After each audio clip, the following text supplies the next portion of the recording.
బాలు హాల్‌లో కూర్చుంటూ ఉంటాడు. ఇంతలో తన ముందు టిఫిన్ వండటం చూసి, ఇది నా కోసమే మీనా ఆర్డర్ చేసి ఉంటుంది. సరే తినేద్దాం బాగా ఆకలిగా ఉంది అని చెప్పేసైతే దాన్ని విప్పుకొని మరీ తినేస్తూ ఉంటాడు.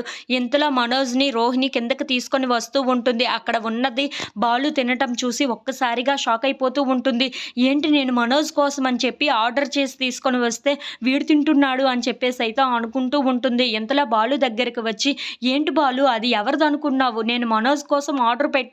కానీ నువ్వు ఇలా తినేస్తున్నావేంటి అని చెప్పేసైతే అడుగుతూ ఉంటుంది. ఆ మాటలు వినగానే అక్కడ ఉన్న మనోజ్ మాత్రం, అదేంటి అలా చేస్తున్నావు? ఇది ఎవరిది ఏంటి అని తెలుసుకోవా? ఆ మాత్రం తెలుసుకోకుండానే తినేస్తావా? అని చెప్పేసైతే అడుగుతూ ఉంటాడు. ఆ మాటలు వినగానే అక్కడ ఉన్న బాలు మాత్రం, ఇది మీనా నా కోసం తెప్పించింది అనుకొని నేను తినేస్తున్నాను.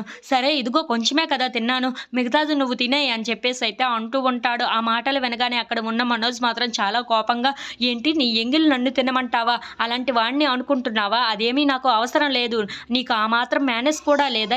ఎవరి కోసం తెప్పించారో, ఎవరిదో ఏంటో అని ఆ మాత్రం తెలియకుండానే ఇలా తినేస్తున్నావా? అని చెప్పేసైతే చాలా కోపంగా మాట్లాడుతూ ఉంటాడు. ఆ మాటలు వినగానే అక్కడ ఉన్న బాలు అయితే, ఏంట్రా ఎక్స్ట్రాలు మాట్లాడుతున్నావు అని చెప్పేసైతే మనోజ్ మీదకి ఎగురుతూ ఉంటాడు. ఆ మాటలు వినగానే అక్కడ ఉన్న సత్యం మాత్రం తనని కంట్రోల్ చేస్తూ ఉంటాడు.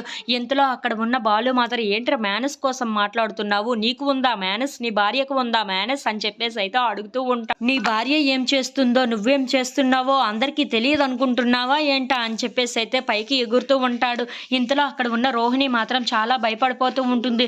ఏంటి వీడికి అటు ఇటు అయితే నా మీదకే వచ్చేటట్లే ఉన్నాడే, నా గురించి ఇంట్లో ఉన్న వాళ్ళందరికీ చెప్పేసట్లే ఉన్నాడే, నేను సైలెంట్‌గా ఉంటే చాలా మంచిది అని చెప్పేసైతే అక్కడ ఉన్న రోహిణి మనోజ్‌ని కంట్రోల్ చేస్తూ ఉంటుంది.